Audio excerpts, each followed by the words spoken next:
This is the original esport racing game. This is iRacing.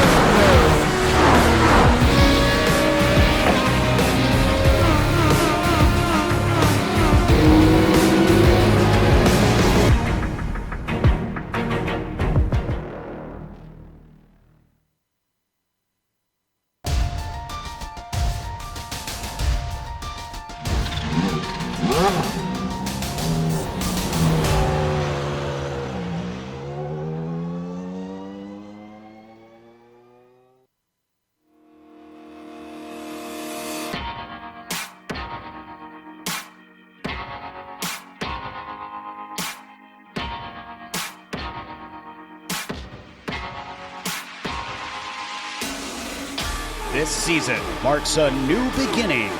Witness the raw power, iconic sound, and pure speed from the historic Lotus 79. Experience the competition and glory days of early 80s open-wheel action. Watch as drivers wrestle these ground effects cars into submission. Drivers will face off wheel to wheel. For some, it's a chance at redemption. For others, an opportunity to make a statement. All sharing the same goal, to be crowned champion. Who will be victorious tonight? The Lionheart Retro Series presented by Butt Kicker starts now. You are looking live at the virtual Barber Motorsports Park, a beautiful and fairly new facility located in the rolling hills of Alabama. Now, this track was built for things like motorcycle racing and club cars. But the IndyCar Series first graced this facility back in 2010, and now Barber's popularity amongst fans and drivers alike is nearly unmatched. Tonight, some of iRacing's best will set sail around this course in a vintage car, giving us perhaps a little bit of a glimpse of what racing could have been like had this facility just been built about 3 decades earlier. It is Thursday night, and we are live on the iRacing Esports Network. This is round 10 of the Lionheart Retro Series, presented by Butt Kicker, the -273 Grand Prix of Barber. Good evening, everybody. Thanks for joining us here on this Thursday night. I'm Jason Galvin, joined in the booth tonight once again by the banker, Brian Yazik. I'm Jed Yaman, calling the shots with the cameras provided from a good friend, Dougie Beard. And this, of course, is the Sim Experience Countdown to the Green. Yes, we both got a lot of experience at Barber 24 hours ago in a slightly faster car, but this is a track that has been, as I mentioned, not only a staple in the IndyCar Series for several years now, but also in the Lionheart Series in both IndyCar and Retro. Barber, just a track that I think everybody likes coming to. It is very technical. It is, Jason. You're absolutely right. I mean, the technicality of this place, it's unique because the whole area was founded as a motorcycle Hall of Fame. So you kind of see the layout, and when you take that approach into it, and you see that it's a 16-turn road course with 7 turns to the left, 9 turns to the right, and you kind of take that MotoGP sort of look to it. You see how it's laid out, you see the flows, and now you add 2 more tires, a bunch of downforce, and you kind of see what we're going to run across. Now, we could talk about this, but we've got our lap guide that we can take you around here in the Barber Motorsports Park in the GSRC Lotus 79 machine. So without further ado, here we go. All right, we've got Amjad Yaman in the GSRC Lotus 79, so let's do a lap around Barber. Down into turn 1, you'll be carrying a ton of speed, so it's very tough to execute passes into here. You'll need to be on your toes too, because it leads directly into the Alabama roller coaster.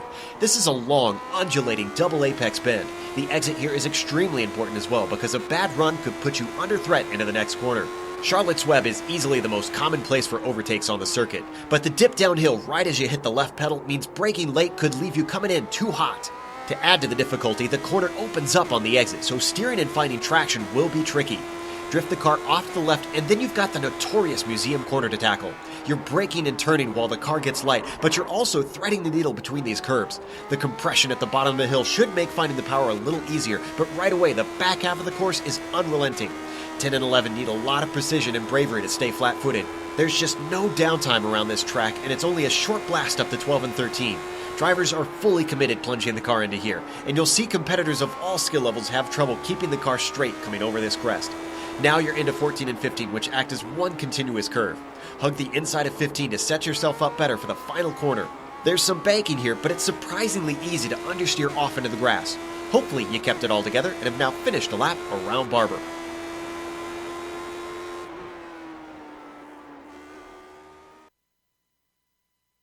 You see just how to get around this place. It's very tricky. Galvin and I, we had a lot of fun in the IndyCar last night. I tried teaching him how to get through some of the track. But he didn't listen. Okay. I listened once, and then it put me in the wall. He didn't listen correctly. That's what it boils down to. That is correct. That is correct. You know, I've been told that I'm a good teacher and a terrible student. Nobody ever told me the teacher part. I just made it up, but we're going to go with it. I mean, you know who is a good teacher, though? It's Sim Experience. Oh, yes, sir. Sim Experience, countdown to the green, brought to you by them, of course, the team behind the AccuForce Pro V2 direct drive steering systems, which several of our drivers are using here tonight. By providing unparalleled realism and the most advanced tuning features on the market, the AccuForce provides a significant advantage to any sim racer, and it can also make for an effective training tool for real-world drivers. If you want more information on the entire Sim Experience ecosystem, that includes the GS5 Stage Series motion systems and, of course, that great Sim Vibe software. Go to simexperience.com. No E on the start of experience. You can see on your screen there. Insert promo code for 5% off of that Sim Vibe software as well. SimXLion is the promo code. SimXLion will get you 5% off the Sim Vibe software. There is, of course, a championship battle that is heating up here in the Lionheart Retro Series presented by Butt Kicker. And there you see it, Ryan Otis right now with a semi-comfortable 100-point lead over Dustin Wardlow. Sage Karam, who was questionable to attend this race, is third in points and just 4 points behind Wardlow. And Mark Cohn sits fourth, 9 points back of Wardlow. Really right now, there's about 5 cars that are within striking distance of second in points there in Dustin Wardlow, if not more, really. You go all the way back to Chris Lanini in ninth, and any given night, a fifth-place finish combined with an early wreck, and you could see those two maybe swap places from second all the way to ninth. Super competitive here in the Retro Series as we take a look now at the team championship this year in the Lionheart Retro Series. And you'll see the defending champions, Raven Motorsports, right back on top there of the Lionheart Retro team standings, presented by our good friends at Plasma Tracks, plasma-tracks.com. You want to check out their great products. Barber, one of the tracks they produced, by the way, on Plasma Tracks. NLR Sim Racing is second. Raven Motorsports silver. Talk about a dominating season so far from the boys at Raven, with first and second in driver points with Otis and Wardlow, and a pretty solid team there sitting in third with Anzaldo and Hacker and Jagerlener as well. Let's take a look at Rookie of the Year. This is also brought to you by Butt Kicker, and Sage Karam leads the way by 5 points right now over Mark Cohn. George Sandman is third, 20 points back, followed by Mardi Gras, Keaton Hall. And finally, Mr. Jenkins down there in fifth in the Rookie of the Year points. Right now, weather this afternoon could play a factor into this race as well. It is 81 degrees in this late afternoon with winds to the southwest at 4 miles per hour. Shouldn't see the winds really affect things. It's interesting to note, though, Yaz, looks like there's a lot of cloud cover out here for this race, which there also was last night at Barber with the Indy cars set up, and not a lot of tire fall off. Of course, the Retro car really doesn't have a lot of tire fall off, so if you combine those two things, then it could be a fairly smooth race as far as how the car handles. Yeah, and I drove this race last year, and that was the thing that was kind of straightforward for me as we look on board the minus 273 cam above the helmet there of Brian Otis, and you just see kind of how he's going through here. I mean, the Lotus really kind of does react to this place nicely. It is a fun challenge because it doesn't have the downforce like what you and I had last night, so some of those corners are a little a little less grippier. I kind of call this place a balancing act, and really, like, when you go through here, where you see Ryan and now you see Sandman coming through. Actually, a better example of this. You come through this little chicane, and then it's like, okay, do I want to sacrifice the entry or the exit? Because the exit's going to give me the big run. Is now we're looking over the shoulder on the clip in that Apex camera. And you see, do you go wide? Do you go narrow? I mean, this place is very, very unique. And you and I were talking about it in the practice yesterday. You were wanting to come out of Spider's Web one way, and I was coming out the other way, but we were both right on top of each other lap time wise. So the way that it's set up lends itself to multiple different grooves. You know, if you're watching from the oval side, you know, and you get those multi-groove racetracks, this is kind of an equivalent of that from the road course side. Yeah, it really is. I enjoy driving this track a lot. As you're looking right now at the defending series champion here in the Lionheart Retro Series, Adam Blocker, making his season debut. Yeah, Blocker currently third in points. I'm not sure he's had a lot of practice in this car this week, but I was talking to him at the Iowa meetup, and he said, you know, on weeks where he's free, and he has an internship right now with Roush, not Roush Fenway Racing, but like actual Roush Performance in Detroit, Michigan. So it's been a little busy this summer between defending his IndyCar championship and that internship. But when he had free time, he said, I think I'm going to pop into some retro races because it has not been a full roster. You know, we're still 30 plus strong, but not quite capped out at the 40 or 42 that we're used to seeing. So Adam said he might pop in here or there, and here he is tonight, jumping in and currently sitting third behind Sage Karam and Ryan Otis. And last night, if you did not catch the broadcast, you can go check it out here on the iRacing Esports Network for another week. It'll be archived, and it'll move over to Global Sim Racing channel. It's also available on LionheartRacingSeries.com, the website for the Lionheart Racing Series. If you want to go check out the race last night, Adam Blocker and Sage Karam for 17 laps put on as good of a show as you're going to see at a road course, as far as Blocker pressuring Karam and Karam never giving in. And then of all places, where did Sage make a mistake? Pit entry. I don't know if you've had a chance to go back and watch it yet, Yaz, but I was writing the recap this morning, and Adam and Sage got together in the museum corner the lap before Sage came in and nearly took them both out of the race. And you don't see either of those guys make contact with other drivers the way that happened. And it could have been really disastrous for the two of them. And then Sage came into pit. Pit entry here, super tricky, as we all learned last night. And he caught the wall and had to put a front wing on it. And the difference between last night and tonight, Yaz, as you know, can't put a front wing on this car. Nope.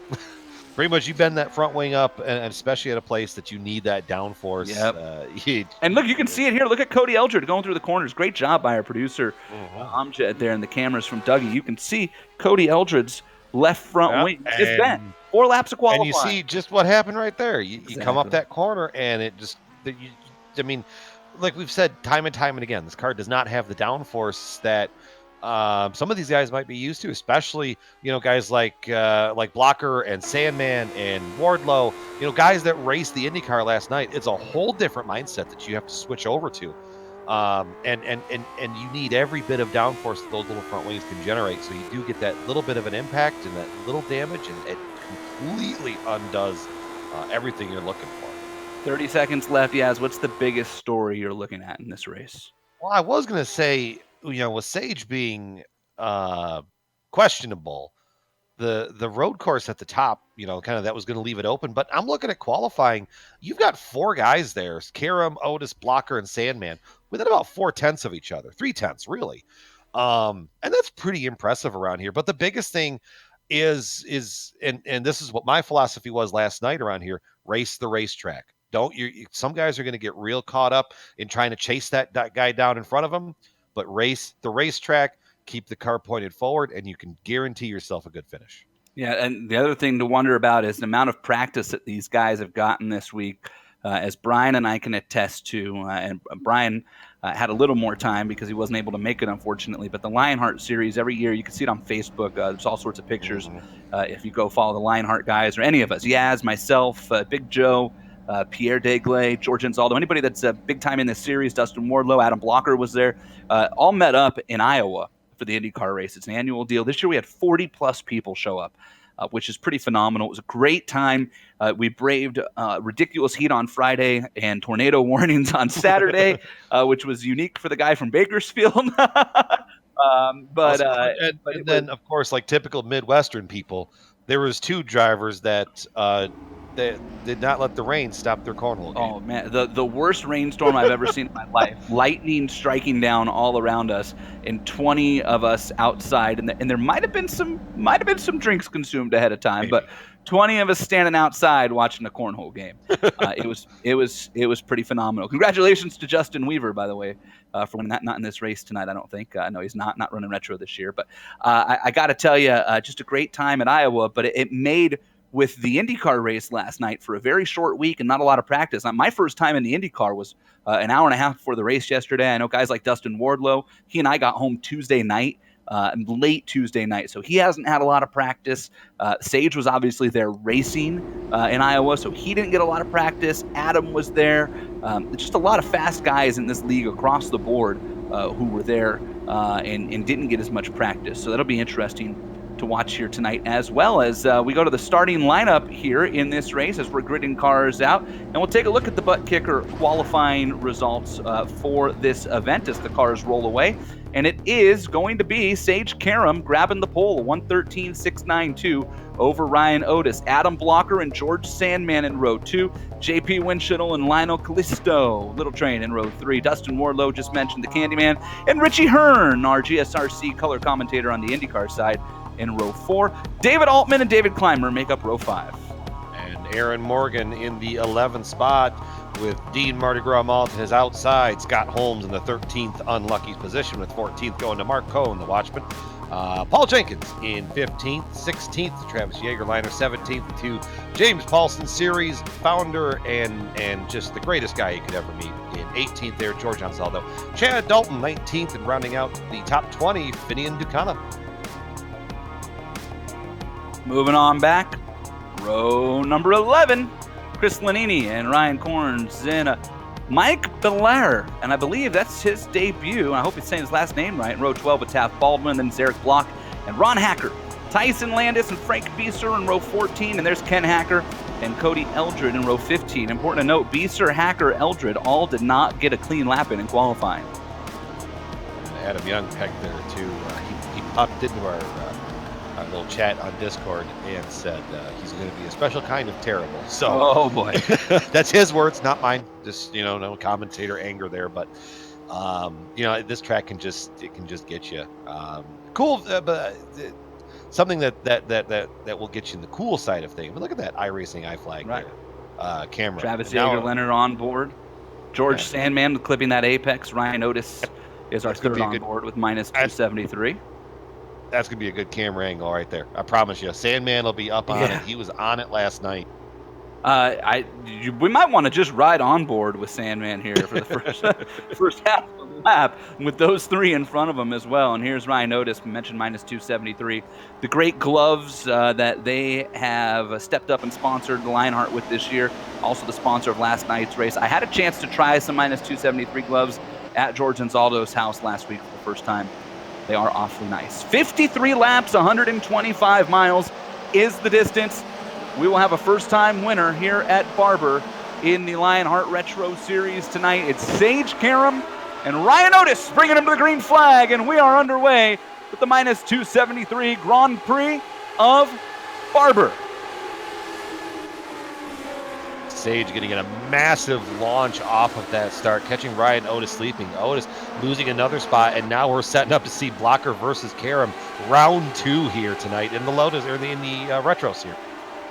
Round 1 was fun to watch last night. Look at this already. Richie Hearn making a move on a little train. Dustin Wardlow up 2 spots and almost inside a Sandman as Richie Hearn tries to follow him through, and they get out of Charlotte's Web clean for now. We did have an incident there last night on lap number 1. Down into the museum corner for the first time, and here is a corner that is so much fun in the IndyCar, but is awfully difficult in the retro car, because that is where you will destroy your front wing if you are not careful. And it looks like so far we've had a pretty clean opening lap here of this race. Yes. Looking back through the back half of the field, and everybody's getting through just fine.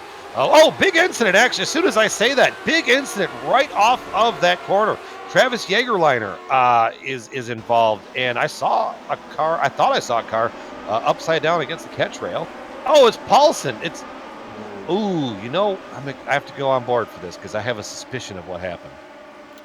Paulson and Jagerlener are teammates, and Travis immediately pulled over and parked it. And that's tough for Travis Jagerlener, who is known as a road course ace in these cars. Had a podium in our last road course on board the iRacing iFlag entry here. That's Paulson just in front of him. And you're going to follow them through, and there went Paulson, and there went Jagerlener with him. Took a lot of damage on that race car. It's weird. It's like Paulson went to go off the corner, and the car just didn't. Yeah, I thought maybe, you know, because with the Lotus 79, you can use an H pattern shifter. I thought maybe he missed a shift. What's going on? Oh, Richie spun around off of Charlotte's Web. And that's a very tricky corner as well. Very easy to get crossed up and have so much wheel steered into it. And then when you go to put the power down, it's just not ready, or you get a little bit of help. Yeah, or you do get a little bit of help. And I said Travis Jagerlener pulled off. He disappeared on my sim and just came back. So Travis is still running with some front wing damage. As we take a look now at Adam Blocker, who's settled in behind Sage Karam, with Ryan Otis comfortably in third. And these three, to the surprise of absolutely nobody, have already yarded the field. George Sandman back there behind Otis, and then you see the gap back to Winchittle and Clymer, and then it is a disastrous gap all the way back. In fact, Dustin Wardlow has had an off, and I'm not seeing that yet, but Dustin Wardlow is, am I seeing that correctly? No, Dustin Wardlow's in sixth. Right around in sixth. I didn't see him, and then I looked over at my timing, and Dustin Wardlow was in 28th, so I apologize on that one. I'm not sure how that happened, but I do see Wardlow now behind JP. So it looks like the top 10 have all had a pretty good start here. Little Train, Lionel had kind of a rough start. He's back to 9th. Dean Mall up to 10th right now. Wardlow, the biggest climber, early on, but now he's just picked up one spot since the start of this race. Looks like JP might have even got back around him. Scott Holmes up 5 spots to 8th. Remember, Scott Holmes and Ryan Otis had a little bit of an incident at the end of our last event that caused the final caution at New Hampshire. Bit controversial there. The new guy, Mike Belier, all the way up to 17th already from 23rd, our biggest mover here through the first 3 laps. He has gained 6 spots. So Adam Young's up to 21st. Look at that. You said he was going to be terrified, and here's Adam Young just cruising along. Up 10 spots to 21st. Just like what I was saying from last night. Just keep swimming. 27th, boy, is my timing and scoring must be all off. I mean, the 7 does kind of look like a 1. Nope. I'll take a picture of it. It says plus 10 on mine. But again, it also just had Dustin Wardlow down in like second to last. So I got a program for you to really try out there. Do you? It's called Sim Racing App. Been using it for a couple years. Yeah. No problems. Yeah, I know. I hear your voice every time I pit. You are watching Wardlow right now, the Candyman, and our most recent winner, trying to run down Winchittle with David Clymer right behind him. Those 3 cars are pretty evenly matched, it appears. Wardlow, of note, last night was one of just, I think, 3 drivers who got through the race with 0 incident points, therefore picking up a bonus point. Really a strong run for Wardlow, who came home in the 6th position in last night's race. Ironically, where he also runs right now. Yeah, that works out sometimes. Guara's candy machine right there. Gotta pick up my chews. I wonder if his daughter Megan's watching. If she is, hello to her. Little Train has a little bit of off coming up before the pit road entrance. I just feel like the car just kind of washed out a little bit. Maybe it was a little bit of front wing damage from something, but he went into the corner and the car just kind of went straight, like a defiant teenager. He does have some front wing damage now, and he did have it even before that. In fact, now he's got it on both sides, so maybe he just wanted it to be matching. Well, I mean, and contrary to what the popular belief would be, is if you break both sides, you don't fix the problem. He's going to test that theory, I think. He's going to. But Mark, watch out. Little Train back to 13th right now. Mark Cohn up there in 12th. The Watchman trying to have a solid night here on the road as you look off the back wing of David Altman's car. Mark Cohn changed up the paint scheme. Had a little bit of a sponsorship change there. And I know he told me he's actively looking, I believe, for a full-time primary sponsor again. So think you and I helped him a little bit on some of that too. Little bit. You more than me. I was too busy having heat stroke in Iowa. Here's a pass for the 6th position. David Clymer around Dustin Wardlow just as we come off that battle. Yeah. And here it is.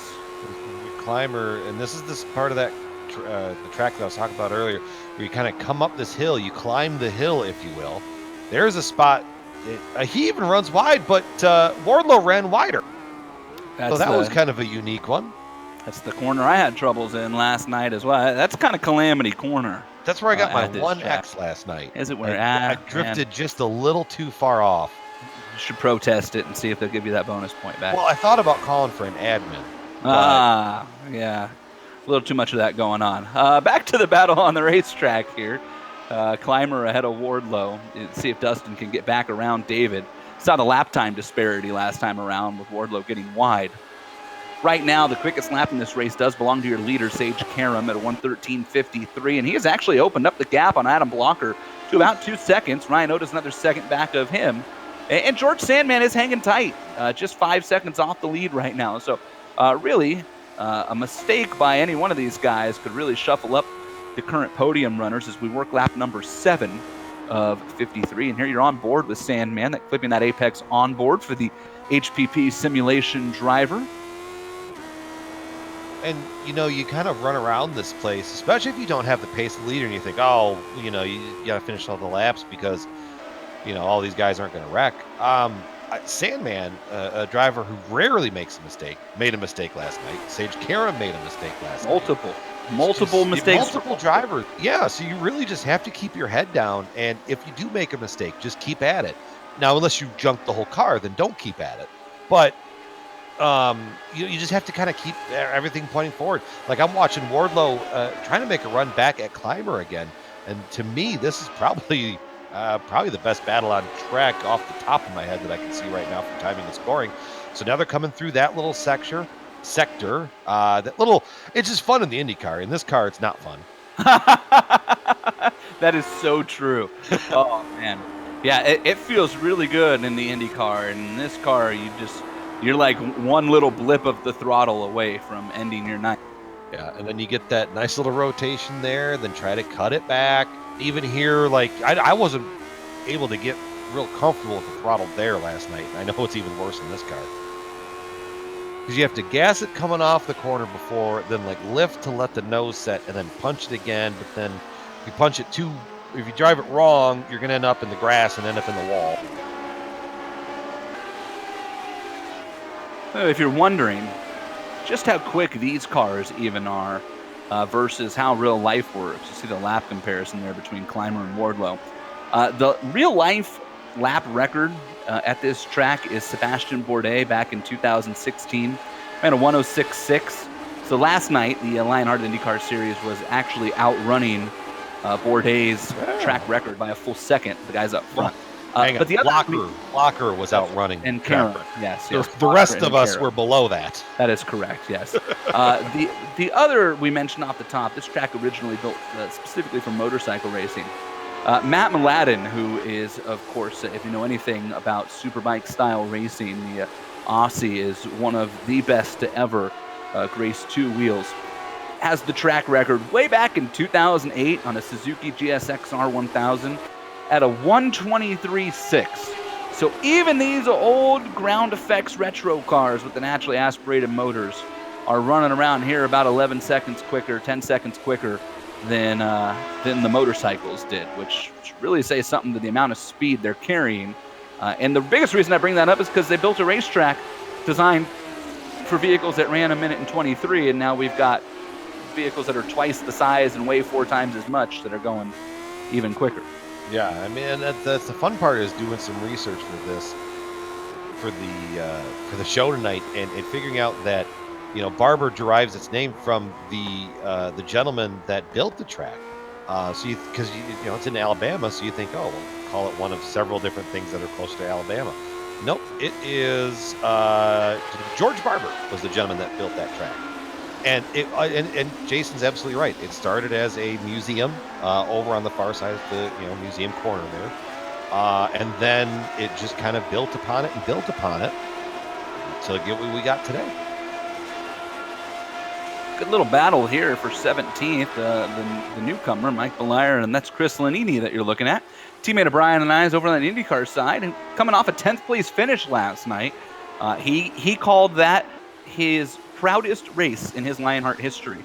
And this is a driver who has quite a few finishes in the top 10 and has led some laps in races and had a sneakily phenomenal IndyCar season 1 year ago and has had some bad luck bite him this year.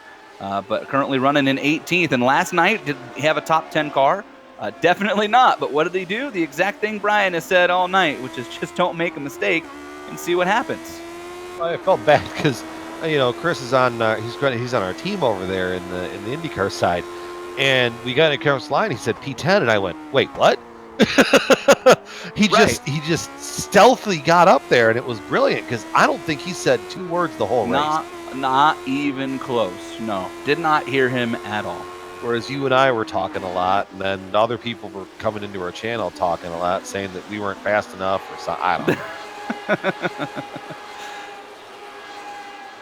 There are not many great battles on the track, which is why we're watching this battle for 17th. And you can see behind Lanini, George Anzaldo, the series founder, and also Taft Baldwin, one of those riding shotgun motorsports drivers. It's also kind of creeped up into the picture. So the 4 of them are kind of within striking distance here. I've kept an eye on the battle for P6, which we watched for a while, and Dustin Wardlow has not been able to close back in on David Clymer. In fact, Clymer was a little bit quicker as we check back in on that right now and head up through turns 1 and 2 and work their way down towards Charlotte's Web, which is a spot that I learned in the IndyCar side of things. Wardlow had quite a bit of speed compared to a lot of guys.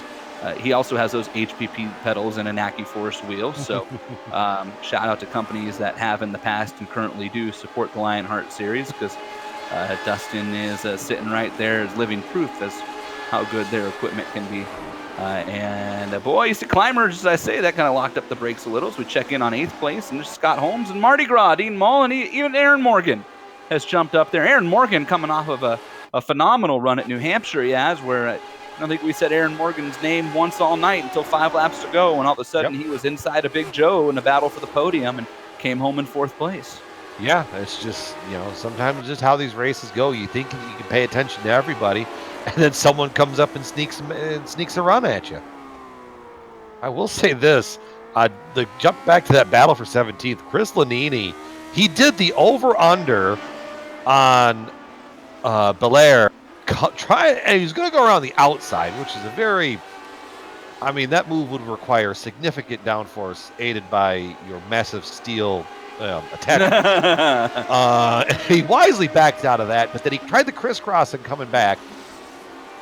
He's just back all over it, but then all of this moving around, that's allowed George to make a run back at it. So this is phenomenal racing right now, but I think Otis is making a charge back up front. Ryan Otis has started to close in on Adam Blocker up near the front of this. You see right there, he's just been chipping away. The last 2 laps specifically, he's really chipped away. And it almost looks like Adam has slowed more than maybe Otis has found something. Here's something, I was just going to bring this up, and I wonder if this might be something Adam's maybe considering a work. We were originally told that this was going to be a one-stop race, but George Anzaldo today was putting the media guide together for us. He sent me a message. He said, I think fuel's going to be a problem in this race. I said, why is that? He said, I'm getting 24 to 25 laps.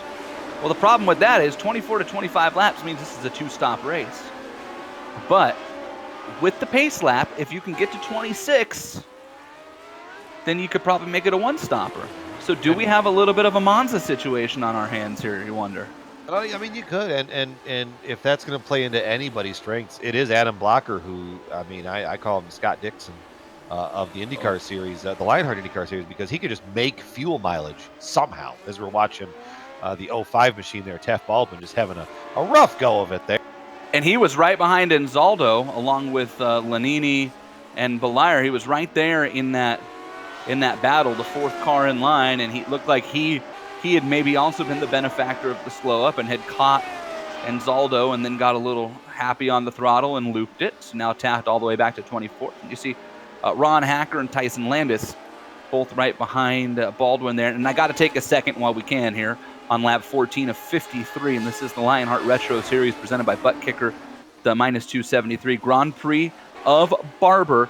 And I got to take a second and say thank you to Ron and his wife Cindy, Ron's brother Ken, who races in this series, and of course also Brandon Limkeman, who races over on the IndyCar side of things and sponsors the league, and his wife Jamie, because the 5 of them are largely responsible for our meetup in Iowa, especially when it comes to reserving the tailgating spots and putting the tents together and making sure everybody's having a good time. And they are about the best darn tailgating host I've ever seen in my life. And they put a lot of work in and spend a lot of their own money on that. That is not something that is a requirement, but they do it because they love the league and the people in it, and the people in the league love them too. So I want to take a second while we had a moment here publicly to thank Ron and Brandon and the Hackers and the Limkeman family for everything that they did last weekend and taking care of the, again, 40-plus guests that swung by the Lionheart Series meetup in Iowa, including the leader of this race, Sage Karam, who was busy in a real-life IndyCar and still found some time to swing by and hang out. And also, Scott Rupp, Midwest Simulations, he did. Oh, gosh, absolutely. He does a lot, too, every single year. Last year, he brought the sim out, and that was fun. This year, I think he was in charge of food and he the brought grill. the barbecue out. Yeah, so I'm big shout out to Scott. Yeah, you talk about coming in clutch. That's my fault. iRacing iFlags. That is Scott's product. And you are absolutely right, Yaz. How did I forget about the food? How did I not know that was his product? Wow, really? I never put 2 and 2 together. I got a set of spotlights right in front of me. The spotlights are Rupp's. Yep. Huh. Man, look at that. No, wait. I knew the spotlights were Rupp. Where's iRacing iFlag? That's. Oh, my bad. I just confused them. Thank you. Okay. This is your fault. Yes. The spotlights are Rupp's, not the iFlag. You can play. All right. No, you're not blaming me 2 times in a row. 2 nights in a row. That's not happening. It's Barber. I gotta blame you for something. You can, but whether or not I acknowledge it is a whole separate matter. Touche. Mark Cohn right there behind David Altman. Yeah. Let's get back to the actual racing, what people tune in for, and not just to listen to us banter. Hey, that only lasted 2 laps. It's much better than New Hampshire. Admin. This is Little Train we're on board with, and Little Train's fabricator is going to have a lot of work to do after this race to that front wing. That thing has all sorts of tweaks. He's still got some speed, though, trying to run down Mark Cohn, work his way back towards the top 10. We figure we're just past halfway of this event in the opening fuel run of this event, as we're on lap 16. Let's run you through the top 10 here. It is Sage Karam, and he's led every lap of this race from the pole. Up on Adam Blocker, Ryan Otis, George Sandman, and then there's what feels like an eternity from Sandman back to JP Winchittle. 15 seconds, I'll do it. And there's also an eternity from Winchittle back to David Clymer. So, boy, JP right now, you talk about being on an island. JP's sitting here going, when do we start lapping cars? I want to see somebody again. David Clymer in 6th, and David Clymer is not on an island. He's got Wardlow and then Scott Holmes and Marty Gras-Mall behind them. Actually, it's a big old chunk from Clymer all the way down to Paul Jenkins in 14th, 6th to 14th, that are within 9 seconds of each other. So that's where the action is on the track right now. It's unfortunate because JP, they might have to throw him another checkered flag at the end of this because he's so by himself. He's not going to know the race. Yeah, no, he's not going to know the race is over. It'd be like that song from Cake. He's going the distance, but he's all alone, that sort of thing. All right, moving on. Why are these guys pulled over on the side of the track? It's weird. Why is everybody going home? Admin.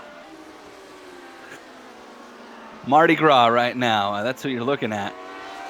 That's a great story. I know Yaz tells it often, but you want to tell it again, Yaz, in case we've got first-time viewers here trying to figure out why Dean Mall's car looks like somebody took a bunch of crayons and scribbled? Well, it's funny that you mentioned exactly that same way. We called it Mardi Gras at the it was the very first race of the season, the All-Star race at the Roval. It was the transfer race. And I said, man, it looks like Mardi Gras, looks like a Mardi Gras paint scheme. And then we ended up talking to him, and what he does is he prints out the template for the Lotus, or for whatever car he's racing on, and he hands it to his daughter. and she takes the crayons and scribbles it and does all these different designs and gives it back to him, and he scans it into iRacing or scans it onto the template and then draws his logos on top of it. So it's a really unique story, and I love the chance to tell it because, you know, it's obviously a great father-daughter story, but just, you know, kind of that fun little things that sim racing allows people to do with their families, with their loved ones. You know, we talk about the Lionheart meetup. I mean, think about it. What other universe are 40 strangers that met on the internet going to go meet in the middle of a cornfield in Iowa and talk about? It's a good point. On board here with Finian DeCoon making a pass for 15th to get around Chad Dalton, the rookie, and then immediately yanked him coming out of that corner.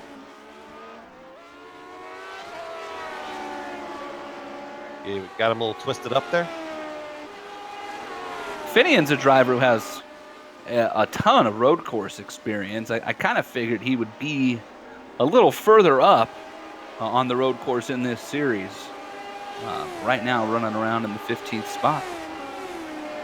It's just, you know, it's just this track. If you get caught behind somebody, sometimes it messes you up. If you didn't get the time to really learn the ebbs and the flows, it'll also mess you up. But at the same time, we're on lap 19. Oh, no! Adam Blocker and a lap car got together. That's not good. Riding on board with Adam. Cody Eldred. And that's just a tough spot. Boy, now the question is, what did that do to Adam's car? We get a good look at it here. Oh. I mean, the wings are intact, and as they should be. He may have gotten away with one. Wow. And unless it knocked the toe out, which I think we know pretty quick here. I mean, I've raced cars before that I feel like I had to knock against the wall to get them to drive better. So that could have been what happened there. That's true. Like I want a stock car race in the league you and I used to race in at Irwindale Speedway in the B car, and first I had to knock the wall down 5 times. So. Pass for the 8th position as some action starting to pick up here on the track on lap number 20. This is Mardi Gras, Dean Mall. In the grass there. Morgan. It's tripping me up because I'm seeing Aaron Morgan, and I've been playing so much Red Dead Redemption 2. And I said, I saw Arthur Morgan. I swear to God I saw that. But so that's just a me thing that I'm dealing with tonight. Is Arthur Morgan a character in Red Dead? He's the main character. Oh, that's good to know. When I start playing that, then maybe I'll make the same mistake. Yeah, you will.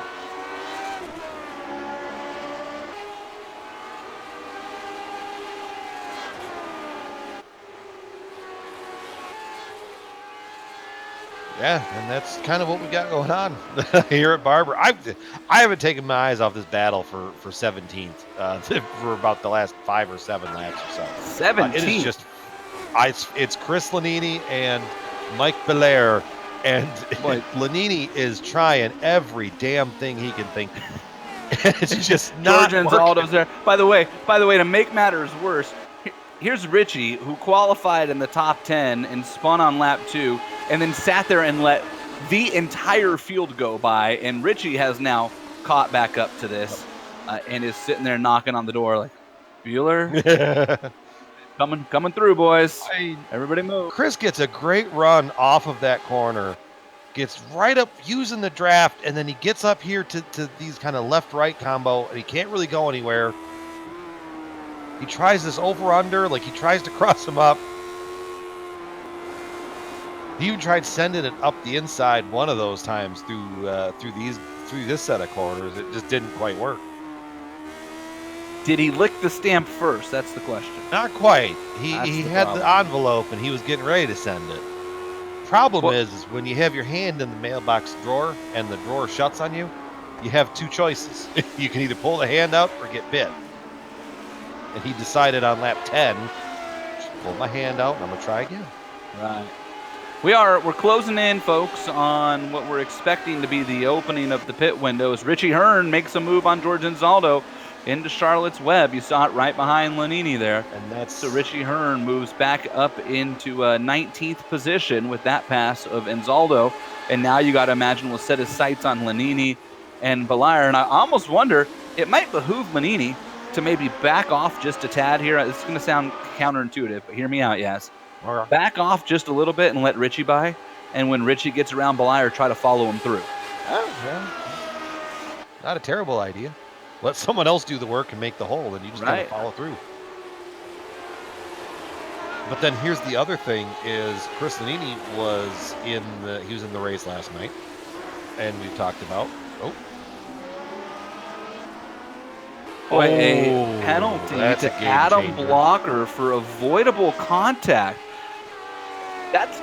I'm curious, is that on Cody for forcing the issue, trying to go around Cody Eldred? Meanwhile, we got cars on pit road. Ron Hacker is in for the first time. I got to check in on that one, Yaz. Give me a Unless sec. there's something that we missed. That's all I can think of.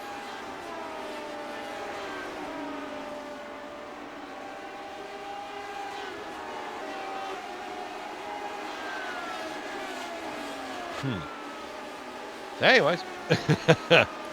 So that battle, I'm checking in as that with battle race control subsides. tonight. It's David Cordy, Pierre Degley, and Jake? Dan Guerin. Oh, damn. And Pierre Degley does confirm it's for the contact with Cody Eldred, as Blocker was going to lap him, and it looks like Pierre's sending me some more info right now. So I'll relay that when I hear it. And boy, that is a huge game changer. And Pierre said Cody was up against the grass as far as he could go, and Adam just swung out wide into him. So there it is. It wasn't. Boy, that changes everything up front. All right.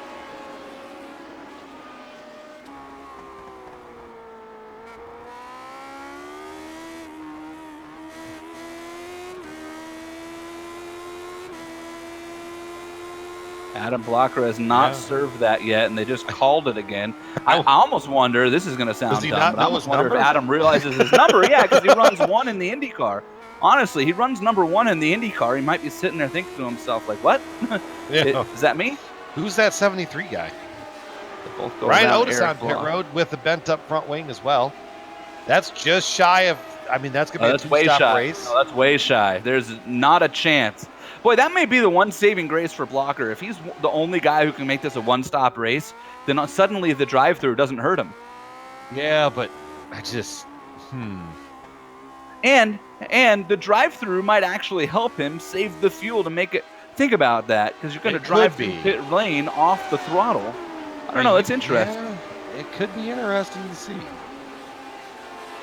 I mean, but as I was saying, if that fuel strategy plays into any driver hands better, All day. it is Adam Blocker. I've studied him in practices. I have no idea how he makes the lap times Here and he the is. fuel. Is he on pit Blocker road? on pit road. Yeah. Now let's see. Does he take service or does he drive through? Whoa! Oh, Adam, attaboy. Way to get that thing woed up. I mean, that's a way to do that. It was on the It brake works. pedal. All right, here we go. Will he pull in? Will he keep rolling? He's all the way up He's there, serving the penalty. passing through. So there it is. Adam Blocker serves to pass through, and let's see now where he cycles back out as he comes onto the track, and he does it just in front of. That's Travis Jagerlander, who's a lap down. I was gonna say, yeah, I think he only lost one spot. Yeah, I was saying, he's nowhere close to anybody. George Sandman is in front of him. I'm trying to figure out how far back Ryan Otis is. Boy, Ryan Otis is way behind Adam. Otis pitted too. The Right, no, previous but that's lap. what I was trying to do the math. Like, Ryan is much further back than your pit service time. Does that make sense? Yeah. Well, Otis. Well, It's 12 seconds. There's no way it takes 12 seconds to get fuel. I got him Back- at 7 on my screen. Blocker to Otis, I'm showing 15 right now. Boy, you and I are just all over the place. I got a thing for you, man. I mean, I've got Otis. Hitman on pit road. George Sandman. There we go. And that's not going to be enough to make. I mean, you got to make 2. Well, there's no way. 3 You extra got to make laps. 2 at this more. point. Yeah, you got to make 2 more to at least have the thought. Right. And right But- now, and Sage is on pit road as well. We missed that. So nobody is going to make this on one stop the way this is going. Unless someone is sneaking it. Who's still on track? Blocker, Adam Blocker. technically. I'm going to call him on track because, just kind of the Well, he hasn't taken fuel. Yeah. I mean, that look, the drive-through didn't save him a whole lap, You'd be surprised sometimes. You roll down pit road, maybe threw it in 5th gear. Used as absolute little fuel as possible. So far, look, I show JP has not pit yet. Dean Mall, Aaron Morgan. We got a lot of cars actually mid-pack that have not pit. It looks like. So Yeah, but they're so far behind that it's kind of a tricky number. right. I mean, we also know that you can't take service on the drive-through penalty as well. So that Comes also a lot is of part of Mike it. but- Belair and George Anzaldo, and yeah, but Adam's run another lap since then. And here he comes. So He's Adam's on pit in road now. Boy, and I tell you Yeah. what, he's on pit road on the lap. Oh no. Well, he That did changes kind of bounce things, it off too. the fence. That changes things too. How bad did he bounce it off the fence? I mean, if it was just a kiss, then it's Oh, all he right. got it on the grab. Boy, and I tell you what, he actually. Oh, boy, I don't know. That was pretty heavy. I mean, that's That's they could- considerable. they could make an SVU episode out of that one. He did take tires as well, which is interesting. So now the question is, how damaged is Adam's race car? Yeah. On top of, can he make it the distance? Sage Karam has reassumed the lead over Otis. Sandman and Blocker is 14 seconds back, if I'm seeing that correctly. Look, I'm just going to wait until, Brian corrects me and tells me that I'm wrong. I don't know. My relative looks right for Sage to Otis. Let's take a look here, because right now my screen still has Blocker leading, so I got to let everything kind of cycle back around. Oh, so before you I- got something for me, but it's a lap behind. Paul Jenkins on pit road. Finian DeCunha on pit road. Boy, so there's, you know what, Brian, there's a few drivers here. Ball and Morgan. They have Few not drivers pitted yet. who have a chance.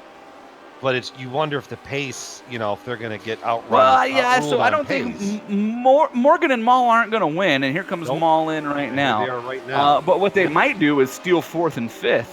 Mhm. Behind them, boy. I tell you what, if you can steal 4th and 5th when you're running around in 11th and 12th, that's a good night too. It's a big point. Remember Travis Jagerlener at Imola, right? Mhm. Travis ran around at 9th or 10th all night, finished 3rd. Yeah, of course, Maul and Morgan are pitted right in front of Right each next other. to each other. I was just thinking that. On board with Travis Jagerlener, speaking He's of away. high flag car. Both Maul and Morgan with clean stops. Looked like they both got out of their stalls okay. I've not heard of any penalties on pit road. I was kind of surprised last night there was no penalties Yeah. for pit boxes. And the pit boxes here, I was concerned. And, this is something the admin team tracks with drivers on average of, how much they drive through stalls. And it's something that they can look at. If somebody maybe drops a couple wheels in the forced stall and they go and look, does that person test it every time, or was that just a one-off type of deal? And I've been told that on average, I'm like a 1.5 stall guy when you get 3. And I was freaking out last night that I was going to drive through too many stalls. Whoa, Yeah. somebody off right in front of the friggin' mall. Cody That's Eldred. Boy, Cody Eldred is very off the pace, though. I got to tell you that. At 126 on his last lap. By contrast, Finian ran a 132, or Lionel ran a 132, and it was his pit lap. So Lionel's only 6 seconds behind Cody while pitting. Speaking of Lionel, up to 10th after some issues early on. So that front wing still a little damaged.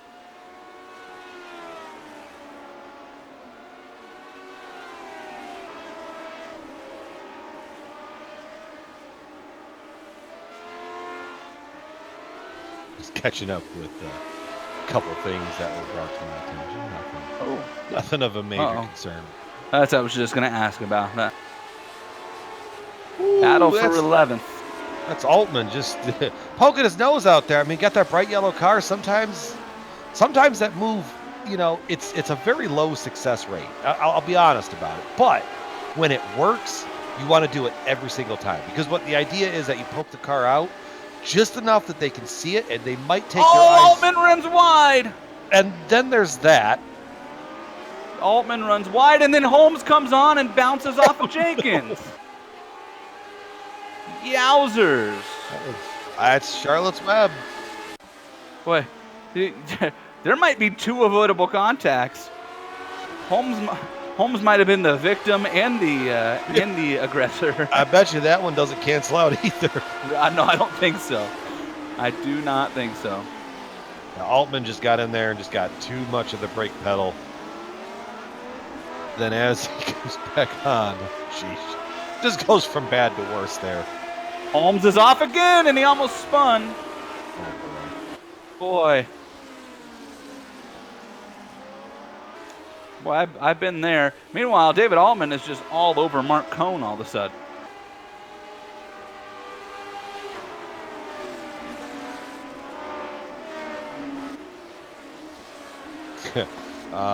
Yeah, I mean, if you're in the driver's seat there, I bet you. Wonder if Mark's going. Wonder if they're going to make a call on that one. Well, there's just some great battles happening right now, thanks to all this action. And it starts with Mark Cohn in 11th, and then it's Cohn, Altman, Holmes, Jenkins, DeCunha, and Dalton are all lined up. And here's Wardlow trying to hold off Mardi Gras for 7th, and David Kleimer's just up ahead of that. And by the way, remember JP Winchell, who just had like days and days of space around him? He must have made a mistake at some point, because now he's only got 2 seconds on David Kleimer. Well, it's always the worst when you have all that time to yourself, and then something happens. You go, man, I wish I had that time again. Right? Yeah, I'd like to have those 17 seconds back, huh? It's like last night. I had 2 seconds, 2.5 seconds over the car. David Altman's off, and that one looked like it might have been catastrophic. That was a big one. In fact, Altman has towed. Too much throttle, too much wall. Oh, yeah, that's that tricky corner, which I'm really surprised that corner hasn't caught more people out tonight. That is going to end David Altman's night. David Altman. Come up over that crest, and if you got too much throttle in it versus steering input, that will happen every single time. David Altman, one of the drivers who made the trek to Iowa, along with his girlfriend Jess. It was great hanging out with. Thank David Altman for his service to our country, actively serving in the United States military, but out of this race now on lap 30. Told that would have been an avoidable contact on David Altman had he not just wrecked. So he was due to come in, but would not have mattered.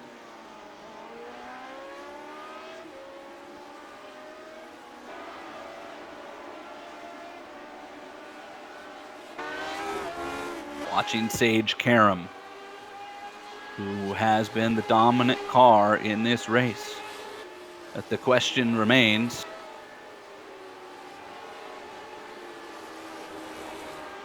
what happens to Adam Blocker?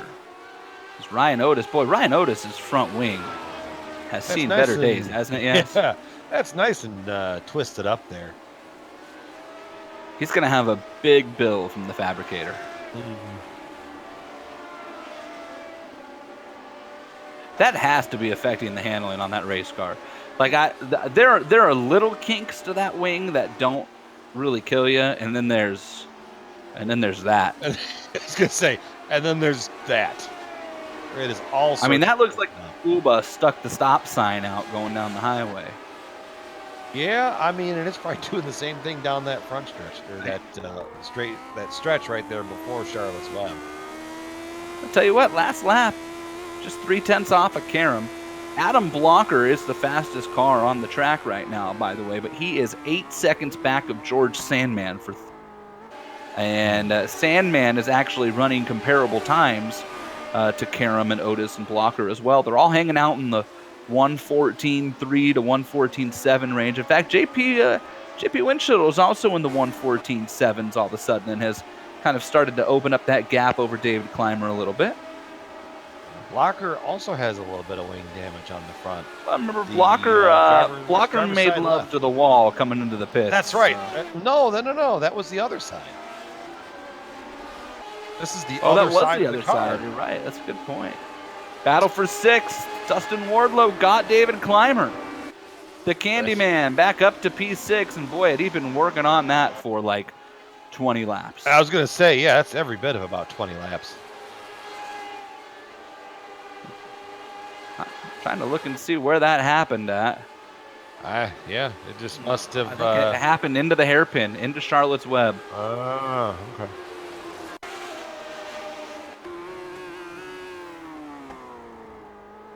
Take a look, and boy, that was a very late move by Wardlow, Yeah. but he made it work, and that tells me, I wonder if Clymer had just been taking that corner wide, every lap, and Dustin finally caught on and said, I wonder what happens when I stick my nose in here. And that's what Maybe a happens little is bit you of get, the element of surprise. right, also I mean, for that sure. was, yeah, Charlotte's Web. That was probably my favorite corner last night in the IndyCar. It's one of my favorite books growing up. Boy, and I tell you what, Wardlow has just yarded Clymer, who is now under massive attack from Dean Mull and Aaron Morgan. David Clymer, I bet if we talked to him after this race, he'd tell you he spent more time looking at his rearview mirror than he did out the front of that race car.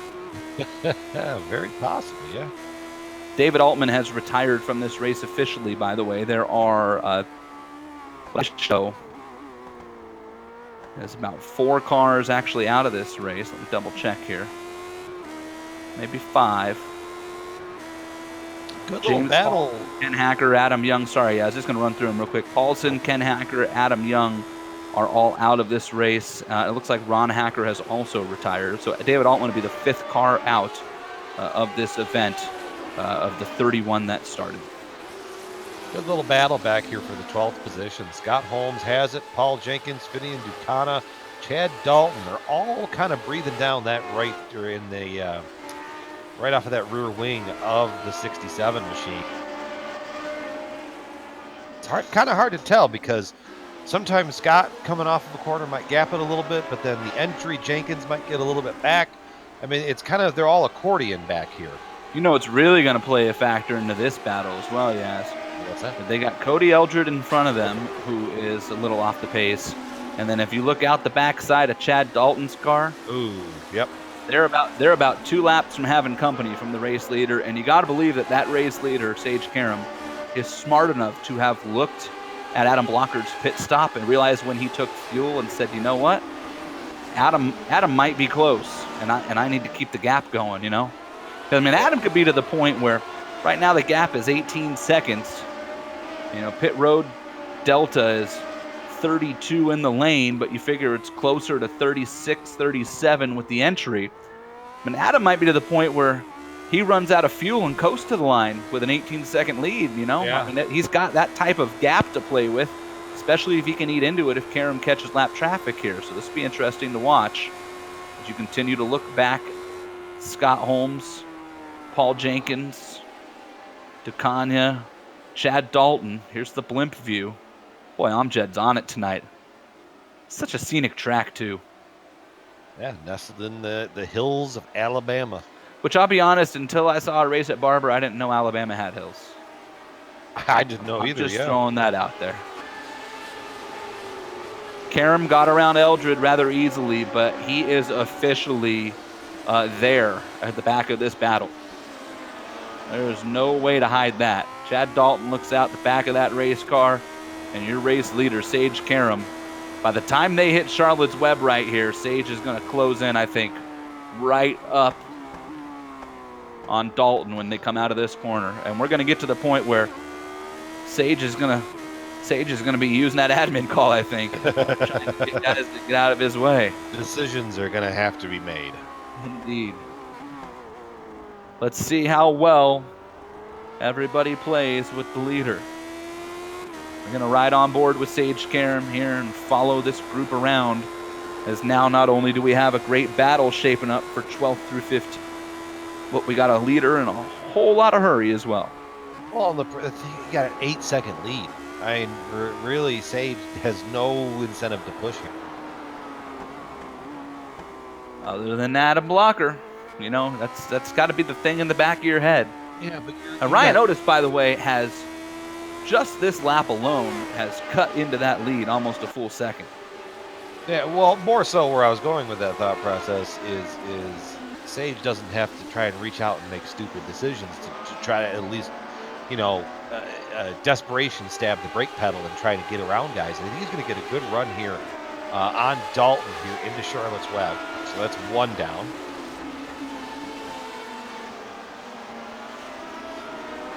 Boy, Dalton did not give that up easy.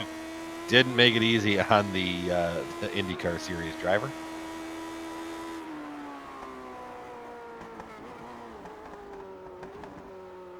Next car up in that line is Finian DeCania. And that lays over. Finian laid over for sure. Well done. Now Sage opens up a little bit of a gap to Paul Jenkins and Scott Holmes.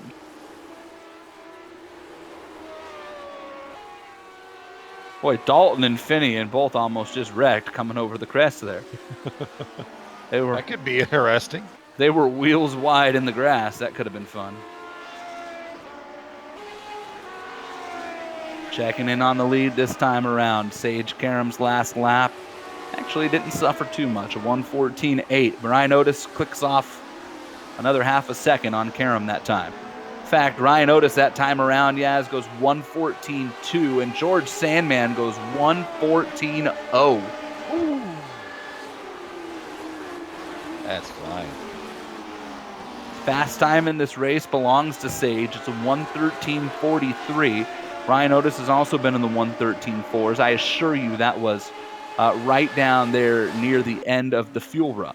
Karam makes quick work of Jenkins, and now it's just Scott Holmes.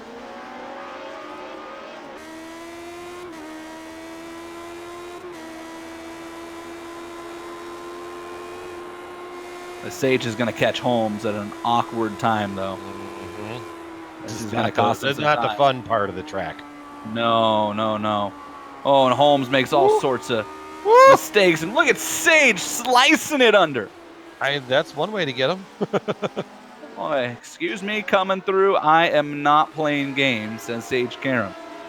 And he clears the lap traffic, and now it's Mark Cohn, who's still about 6 seconds ahead of this. Sage somehow runs a 1:14.6 while slicing and dicing through all of those cars, and Ryan Otis goes a 1:14.4. George Sandman goes a 1:14.1, and all of a sudden, now the thing to keep an eye on is Ryan Otis to George Sandman as they catch this lap traffic, and we're going to have ourselves a battle for second place shaping up here. Yeah, you're absolutely right. That could definitely change the game here. Well, and the other question becomes, if you know you're going to have to short pit, or pit, I should say, short at the end of the race, do you consider short pitting if you're one of these two when you catch this lap traffic? Yeah. In other words, if Otis struggles and Sandman reels him in, does Sandman say, I want to try to beat you in 4 lap cars? Or does he pit and try to get some open space to click off laps while Ryan Otis battles? I mean, with the amount of fuel that they might need, I can't imagine you're going to be on long. I mean, the undercut's probably not a terrible strategy there, especially if you get caught up behind them. You know, let's say that those 4 cars in front of Otis are just fast enough in the right spots, and then now you're catched up to the back, and yeah, that undercut's a very viable strategy play if you need to make it.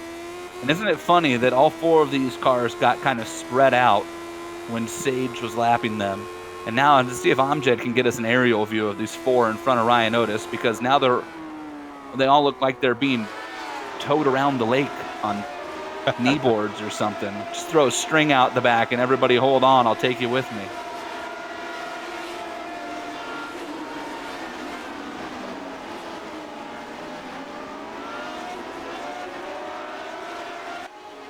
This is impressive too, Yaz. I mean, anybody who's driven this course knows.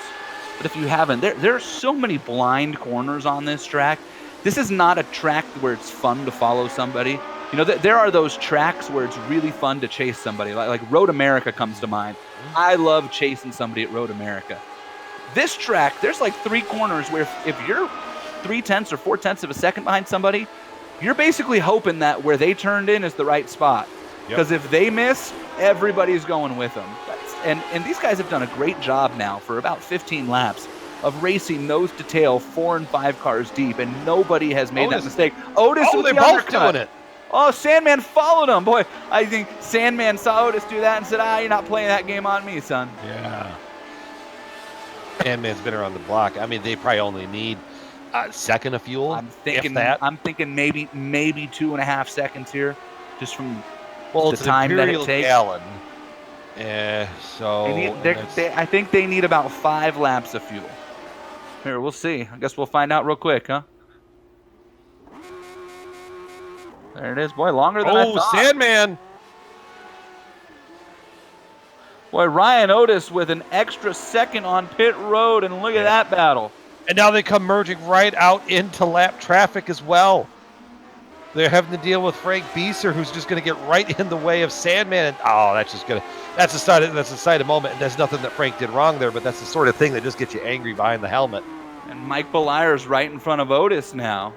Boy, Belier, a new driver to this series, on the lead lap. I'll tell you what, though, I would much rather be stuck behind someone coming out into Charlotte's Web than be in Otis's spot and being stuck behind someone into the twist part here.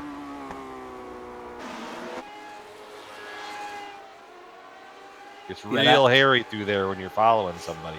The Museum Corners picked up a special kind of nickname privately in the Lionheart series, and it's not one that any of us can repeat publicly. Nope. Just say that there's not a lot of fans of it. Boy, Belier did a great job of getting out of the way there and letting both Otis and Sandman go by. So, shout out to him for that. If only we had a Richard in the series. I could tie it together. Right. Oh, Otis got a little sideways there. I thought he might have been going around. I was looking over at the screen for Amjad here, and I thought Sandman gave him a little boop with a bumper. This is a thrilling battle right here between two very, very established road course racers. Two of the best. To say about the quality of your league, when you can go Karam, Blocker, Otis, and Sandman in your top 4 of the number 2 series. Whoa, man! Yikes! Boy, Cody Eldred has... Man, I give him credit. He's out there turning laps, and he's within the 107% rule, but he has just been a magnet for faster cars. Just all in the wrong spots.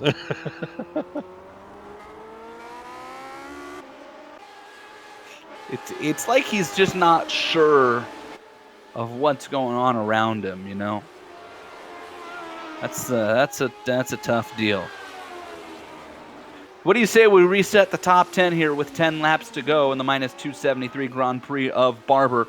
We'll continue to watch this battle for what is third on the track, but second place once you factor in presumed pit stops of Ryan Otis and George Sandman. It is Sage Karam leading, and he has led most of the laps and the most laps. He's already locked up that bonus point over Adam Blocker, who's about 16 seconds back, and again, we believe and it may even be because he incurred a penalty, may have an opportunity to one-stop this race. Ryan Otis and George Sandman on your screens, the battle for third on the track right now. They have both completed their final pit stop. They are the only 2 cars to have done so.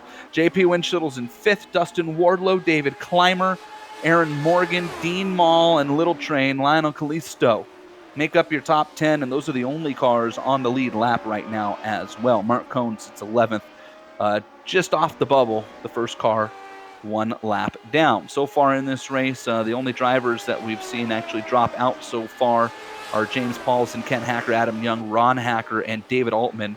Cody Eldred is 2 laps down in 26th, and everybody from Mark Cohn in 11th to the injured Travis Jaegerleiner in 25th is 1 lap behind. I'm not taking my eyes off this battle. Otis got a real big wiggle coming through those final 2 laps in a row. Yeah, and Sandman didn't get that wiggle. So then Sandman has to check up and lose that valuable momentum that these cars need. And this car, the Indy car, you can check up in and you're okay. This car is under such load and has so little downforce. It's all ground effects that, if you crack the throttle more than about 70%, without it being a full lift, you go around. You can't really go to 40% with load in the wheel in this car. That's not a factor. Chris Lanini doing a good job of just getting out of the way of that right there. Probably saw that in the relative and went, yeah, I don't want to be a part of that. I'm good. Have at it, boys.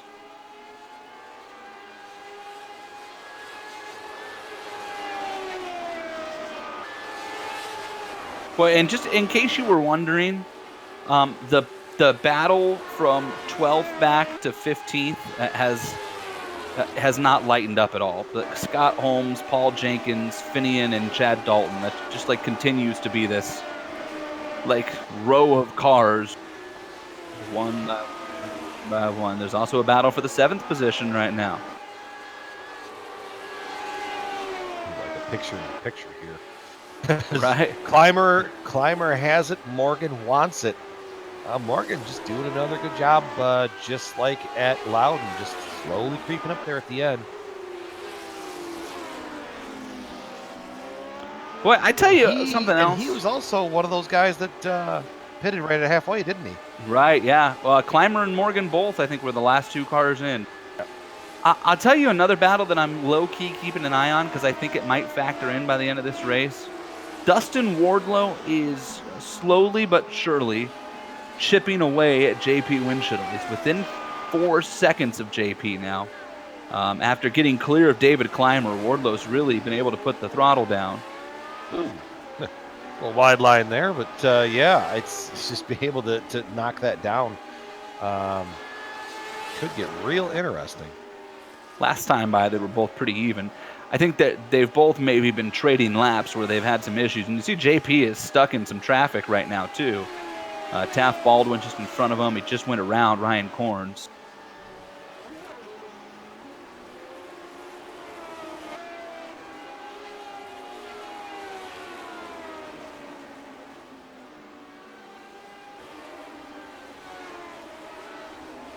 Reminder, folks, tonight's race brought to you by our good friends at Minus 273, the premier name in karting gloves. Industry-leading, super lightweight and durable, made of breathable poly spandex. Whether you're in a kart or you're sim racing, Minus 273 gives you that control to reach victory lane. For more info on their full line of gloves and apparel, visit minus273.biz. Minus273.biz. The promo code LHRS is good for 25% off of your orders with Minus 273. And while we're talking about the Lionheart Retro Series, of course, we can't do this without our good friends from Butt Kicker, the presenting sponsor. They add instant immersion to any game. Unlike a subwoofer that moves air and loses accuracy in force, Butt Kicker products move actual mass, creates a haptic immersion. It's powerful and accurate. Butt Kicker products add the missing driver-to-car connection. Bring more realism and immersion to your sessions. See the whole family of products at thebuttkicker.com. That's thebuttkicker.com. The promo code there is LION25. LION25 will also get you big old 25% off of your orders.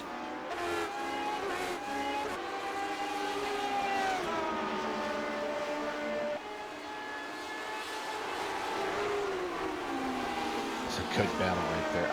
You pointed it out. I'm watching this Morgan and Climber battle. We got battles up front with Otis and Sandman. We got battles all over the place. The middle kind of walled out there, but then as we're getting down towards it, because we do have 6 laps to go. So this whole fuel strategy, who can make it, who can't make it, this is going to start coming to a head very fast. By the way, Adam Blocker has closed the gap on Sage Karam to 7.5 seconds now and counting. And we'll watch David Clymer and Aaron Morgan. I don't know that we need to go to Blocker, but I'm just going to throw it out there. Adam Blocker served a drive-through penalty and is within 7.5 seconds of Sage Karam. Well, all right. So here's something interesting. I looked up in the last time Blocker or Karam ran a 117. I looked up this last step, it was a 116. I go on board, and he's using turn 1 as a big roller coaster. He goes off into the corner, and the revs in the engine go right down to below 2,000. So he's clutching this thing, trying to fuel save. Maybe he thinks he can get there getting it, but Blocker carved 2.5 seconds out of that the last time. And then to add extra ripples to that, Otis and Sandman are now within the pit road delta. So Karam and Blocker are both on an island where they have to make this work. Right. And you can hear it on board. I'll stop talking. Just listen. And you'll hear, come through here. He goes a little lower. Down the front stretch. Obviously, you go wide open. But let's see. Just listen to it right here down in turn 1.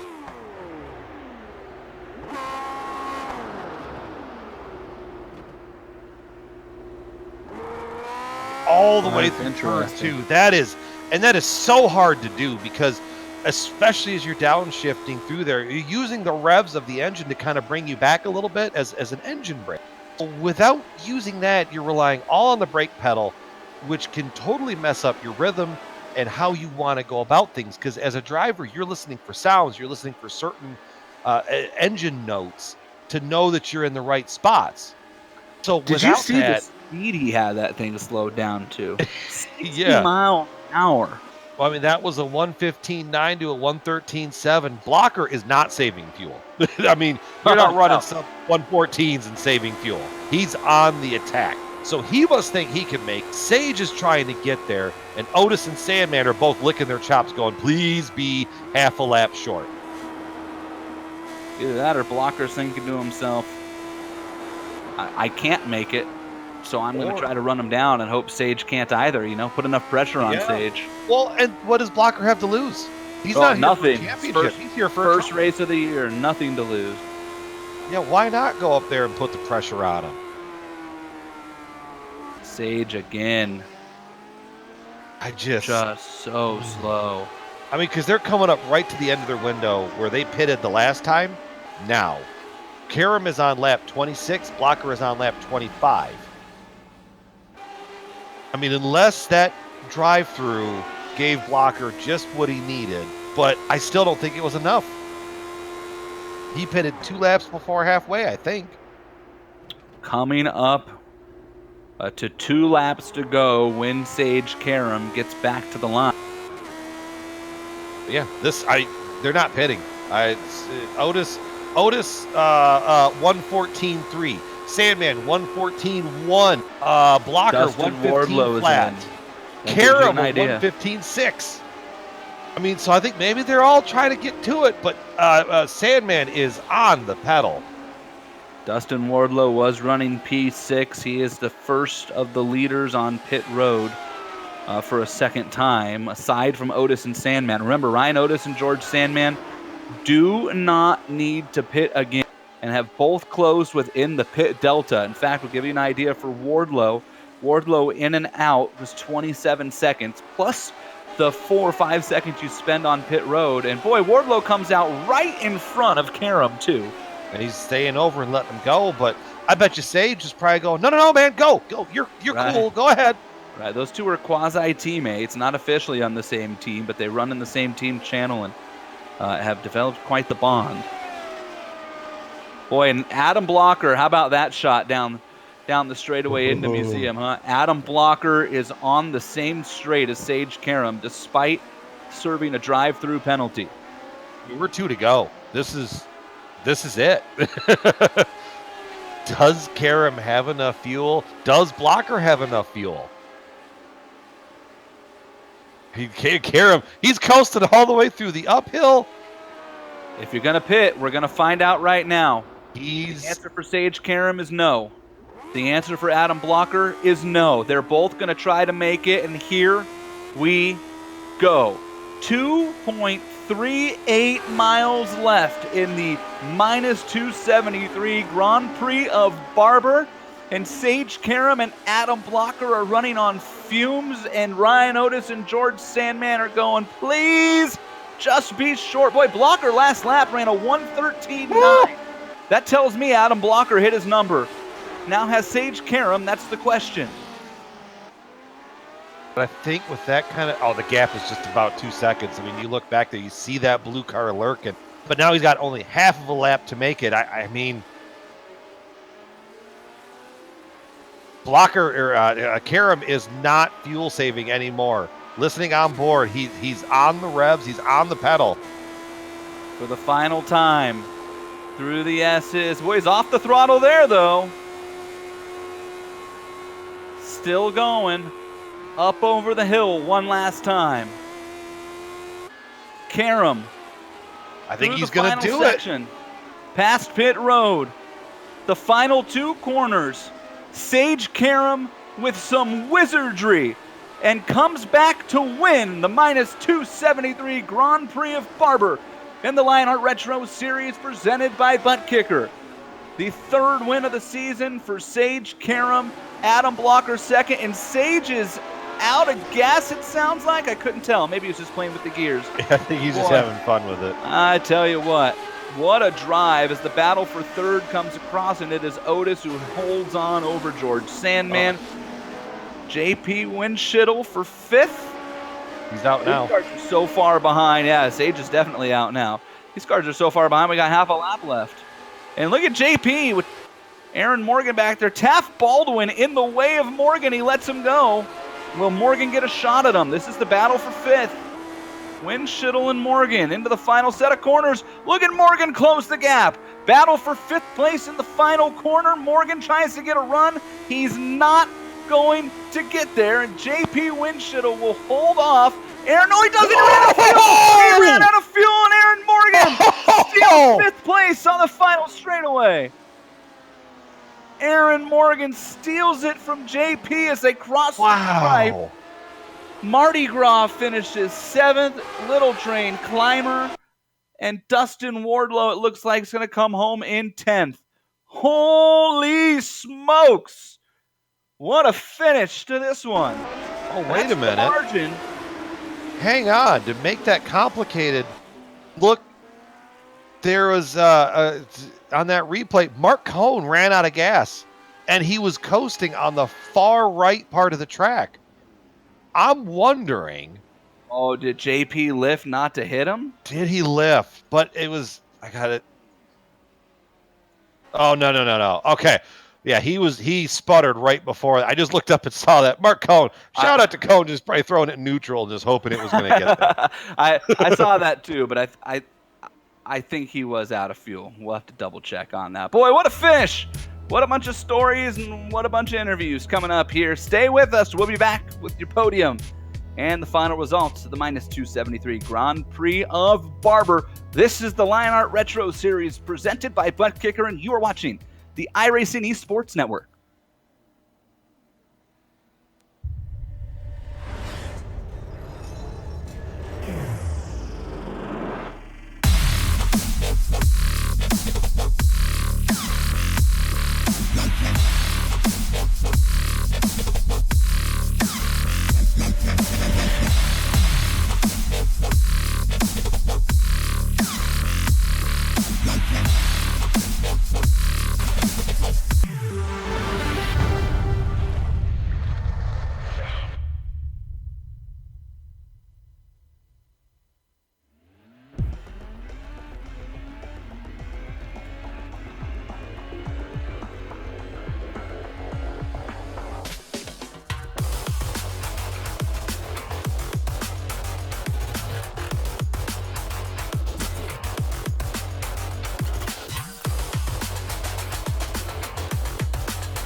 The Sim Pit is an entertainment channel dedicated to the world of simulated motorsports.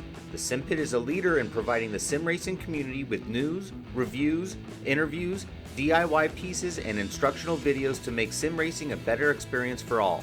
Check us out at thesimpit.com or go to YouTube and just search for The Sim Pit.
Welcome back to the minus 273 Grand Prix of Barber on part of the Lionheart Retro Series, presented by Butt Kicker here on the iRacing Esports Network, presented by Global Sim Racing Channel. Tonight, I'm Jason Galvin along with the banker, Brian Yazik, and this is the post-race show brought to you by our good friends from Plasma Tracks as we get ready to take you through a victory lane and the final rundown here. Want to remind you that Plasma Tracks is a place to go if you're struggling to find something, person that has everything. Plasma-tracks.com produces original racetrack wall art, motorsports trophies, home decor, motorsports fabrication, and more. Words can't do justice to the uniqueness of their wear. The only way to fully appreciate this artwork is to see it yourself. But be warned, one visit, you might be trying to convince your spouse why you need Plasma Track wall art as well. It's plasma-tracks.com. We got a promo code LRS 2019. We'll get you 25% off of your order. Let's take you through the final results. Those, of course, brought to you by our good friends over at SimPit. Yaz, take us through the top 10. Top 10, we talked about it there. A lot of different storylines at the end of it. Sage Karam bringing home the victory. Adam Blocker on the second step of the podium with Ryan Otis in third. George Sandman fourth. And Aaron Morgan rounding out the top 5 with that thrilling fuel mileage and finish there at the end of it. JP Winchittle 6th, 7th to Dean Marty Grommal, 8th to Little Train Lionel Kalisto. First car one lap down, David Clymer in 9th with 10th to Dustin Wardlow. Coming home in the 11th position, Finian DeCania just kind of quietly worked his way up through the field there, followed by Chad Dalton, Paul Jenkins. Nice run for Paul after running into some problems last night in 13th. Scotty Holmes is in 14th, along with Richie Hearn in 15th, Chris Lanini, Frank Bieser, Mark Cohn, a tough night for the championship contender in Cohn, George Anzaldo 19th, and Taft Baldwin comes home 20th. Blackjack 21st, Ryan Collins, Mike Belair 22nd, 23rd to Travis Yeager, Liner, Eric Block in 24th, with Cody Eldred, finally probably happy to see the checkered flag on this one, in 25th. 26th to Tyson Landis with David Altman in 27th, and then Ron Hacker in 28th, 29th to Adam Young, 30th to Ken Hacker, and 31st to James Paulson after his lap 1 excursion upside down against the wall. Yeah, that'll definitely end your race a little bit early. Well, what do you say we get some interviews out of the way, and we'll start with the man who made the fuel magic happen and came home with the win in this one. Sage Karam, a great run for you tonight, my friend. Able to hang on out there with Adam Blocker closing in. At what point did you realize that you had to go into full sail fuel saving mode? Pretty much once I knew Adam went like 2 laps for longer than I did there after the first stop. I think he got helped out by that drive-through actually, because it was really, really close for me to make another lap, and I didn't want to risk it, so I came in. But then I had to really, really save for the last stint. I did 28 laps that last stint, so I knew I had to make up between 3 and 4 laps. The only reason I decided to do that was just because of Adam pitting 2 laps later, because I knew he was going to make it then. So I had to commit pretty early in that second stint to push that fuel saving, and I started out just by saving fuel with my right foot, and it was going pretty well, and I got about 3/4 of the way, and then I got to about 10 laps to go, and I realized it wasn't getting any closer, and I still needed to make up a little bit over a full lap. So then that's when I started just pulling the clutch in, and that's basically what I had to do. I basically didn't use the brakes the last 8 laps, and I was just coasting with the clutch, and I wouldn't downshift until I was straight, basically, just so I knew I wouldn't lock up the wheels mid-corner or something. But definitely a tough race, but had to do what we had to do, and thankfully I knew how to save fuel in the right times, and got it done. I was going to ask you, Brian and I had talked about it a little, and I think Brian brought it up pretty extensively. How difficult is it as a driver to change to that style to where you're, dumping the clutch to slow the car down versus using the engine RPMs and the brake pedal, especially at a track like this?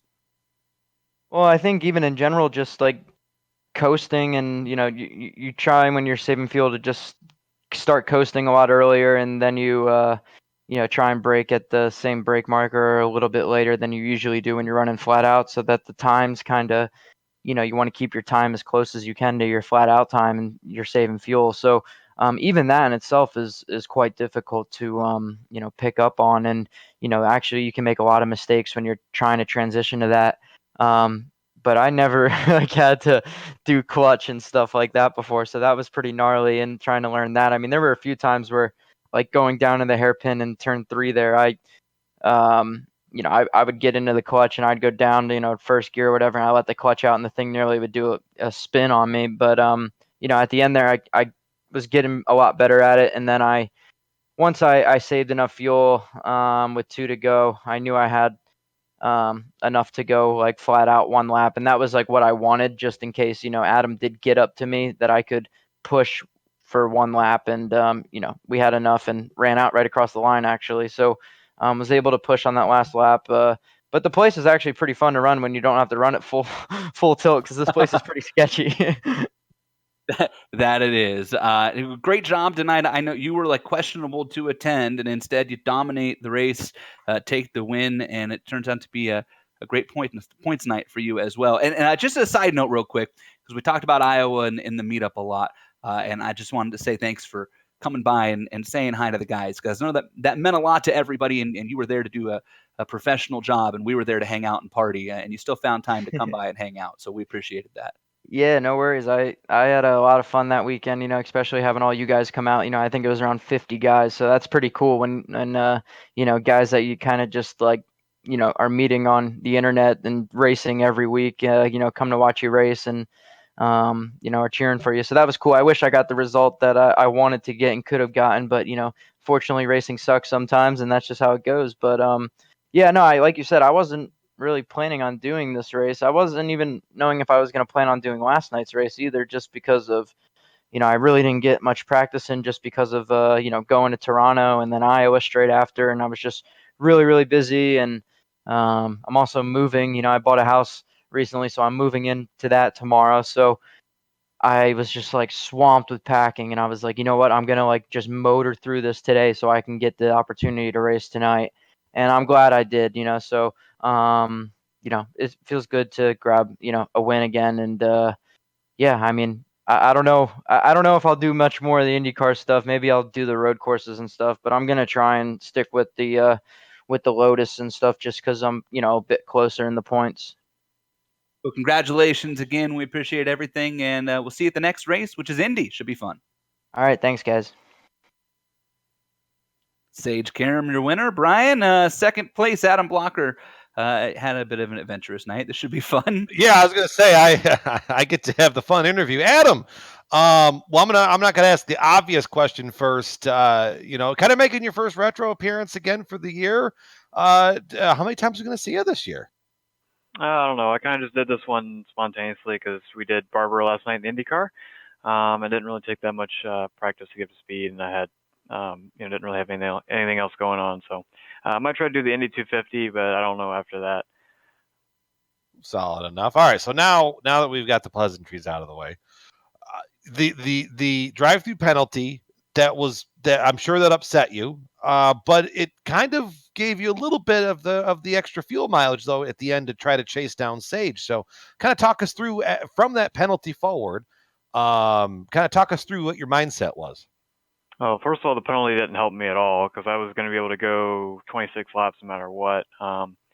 But yeah, I mean, at first I was, really mad because I didn't feel like I deserved it at all. I mean, people have gotten away with a lot worse before, and also, I mean, he did something really awkward. Like, either you got to let the guy by in the middle of the corner or on the straight. Like, don't check up and put us in that situation. But I mean, yeah, I pushed out into him, but it was one of those things like both of us, got out of it fine, no damage, nothing really on either side. But anyway, yeah, once I got on from that, just delayed the drive through as long as I could, and then came in, and yeah, I thought everyone else was going to do a two-stop, and I was glad when I saw everyone else pitted before lap 26, and I was the only guy that made it to lap 26, because I thought I had a good shot at it. It was really tough to be disciplined there early in that stint, being kind of frustrated and stuff, but Yeah, I made it happen. I actually saved too much fuel. If I would have started pushing maybe 3 or 4 laps earlier,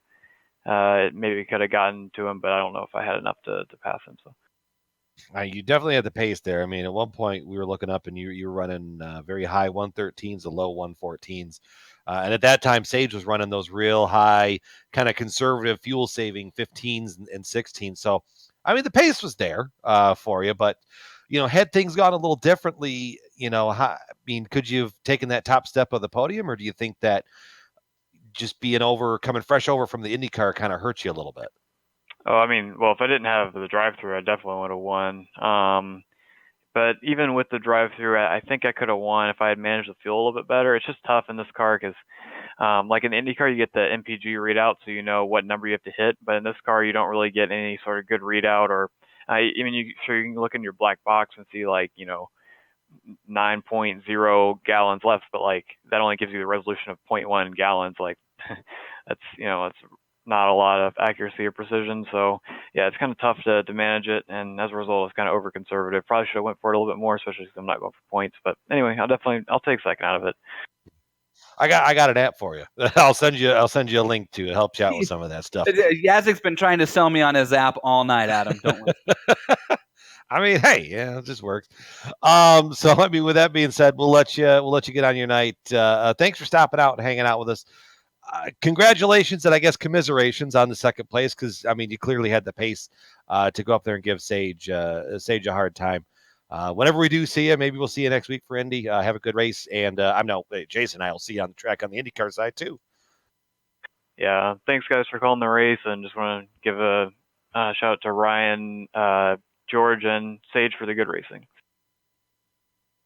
Absolutely. So that was our second place finisher, and Jason, you caught up with our third place guy, who everybody in the podium has a story to tell tonight, and I can't wait to hear Otis talk about that final battle with Sandman. Yeah, Ryan Otis comes home third, the points leader, and able to kind of withstand the heat from George Sandman there over the last couple of laps. Ryan, congratulations on your third place finish. You should hang on to the points lead here, and still by a pretty steady margin over Sage Karam.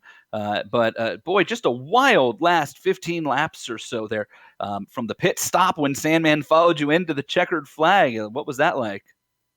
Well, I was really, really struggling with the car because I had on my first stop, I kind of made a big goofy mistake and slid into the pit wall and messed up the front end. And I had about 40 seconds of optional repairs that I decided not to take, thankfully. So I was really struggling with the front of the car, just trying to get it to turn. And I knew George was faster than me, but I also knew that it was nearly impossible to pass on this track. So I felt like as long as I kept it on the track and didn't make any huge mistakes, then I think it was going to be pretty difficult for him to get by. It looked like, and so we missed you hitting the wall, but we could see the front wing damage. And that makes some more sense now, because there were a couple times, especially in the slower corners of the track, I think thinking specifically through the last section, where, boy, did it sure look like you had your hands full. Oh, yeah, it was such a struggle through there. That was the one place where I felt like if George really set it up, that he would be able to get behind me. I was really struggling in there. I just couldn't get the front to hook up at all, and so I was having to delay power, and I had a few checkups just trying to stay on the track, and it was just kind of a big mess just about every lap there. So I felt pretty lucky just to be able to hold on to third, really. It was fun to watch you do that there. You come home with a podium. You finished in the top 5 of every race where you haven't wrecked in the last 5 laps. So that's kind of that. I'm here to tell you probably should have finished in the top 5 of every race. So it's been a truly remarkable season for you this year to watch you here in the Retro Series, and you get some time off now, and then the big one. You got Indy coming up, and I know you weren't traditionally an oval guy, but you've had some great pace on ovals this year, and that's a double points race. So you got to be thinking about that race pretty heavily. Yeah, I am. I have some logistics challenges because I'm actually going to be on the road traveling during that race, and so I'm trying to make arrangements to have like a mobile sim rig or something to bring with me. So I don't know. We'll see. We'll see how that works out. I think it'll be interesting, to say the least. Ryan, I'm here to tell you right now that Jake Wright once won a race during his championship season in IndyCar from a hotel room. So I've got faith in you. Oh, that's perfect. That's what I like to hear. Nice job, Jake. Laptop and a G27 in a hotel room. So if he can do it, you can do it too, bud. I got faith. Yeah, thanks. You sound far less excited. I don't think that message worked, Jason. Oh my God. Well, I'm gonna be. I might have put more pressure on him. Well, I have a G25, and I'll be in like an RV park somewhere, seeing if their Wi-Fi is any good. Yeah, that might be a better story than Jake in the hotel room. Mobile Yeah, hotspot I'll take a picture if I make it. All righty, we look forward. Well, we hope you make it, Ryan, and if not, safe travels, best of luck, and we'll see you at your next race. Yeah, sure thing. Thanks, guys. Ryan Otis comes home in third, and that's going to do it for us here tonight as we wrap things up right now with the minus 273 Grand Prix of Barber. What's that yet? I was going to say, there's the guys on the other side of the door here to the booth that they got brooms. 2 days in Alabama, they're probably getting ready to get rid of a whole lot of us. Yeah. Amjed's had one too much of the Roll Tide references. Actually, we managed to get through that whole broadcast without talking college football. That's pretty impressive. That's pretty good, yeah. As we got a month off, then we head to Indy. Looking forward to it. Absolutely. Thank everybody who makes this possible for us here in the Lionheart Retro Series presented by Butt Kicker, and it starts with our sponsors from our good friends at Butt Kicker. Again, want to remind you real quick, Lion25, Lion25 is the promo code to use at thebuttkicker.com to give you 25% off of your order. Big shout out to George Anzaldo for the hospitality for the last week at his house while we invaded it, and then for all the hard work he's done to get us the info and get us ready for races this week in the Lionheart Racing Series. Got a lot of people that we thank here at GSRC and on the iRacing Esports Network, from sponsors in the league to people who help us out with software and hardware. See a list of them on your screen. June Lalonde with the music here. If you want to hear more of June's work or find out how to hear more of that work and get a hold of her, check out the information on the screen there. Brian, Amjad, Dougie, everybody at GSRC does a great job here. Thanks for your hard work. GlobalSimRacingChannel.com is the place to go for more information on GSRC-specific races. We mentioned it. The next race up is the Butt Kicker Indy 250, Thursday, August 29th. Start your Labor Day weekend off early and with a bang with the biggest race of the year in the Lionheart Retro Series. 250 miles, 100 laps of, when I say Daytona-style pack drafting, I mean Daytona-style pack drafting around Indy. It is a sight to behold. We also have several other upcoming races here on GSRC and, of course, right here on the iRacing Esports Network. Make sure you check them out, mark them down on the calendar, tune in. Look forward to seeing you there. It's going to do it for us here. Until next time, remember, no matter how good or bad your race went, a day with racing is far better than any day without. Good night, everybody.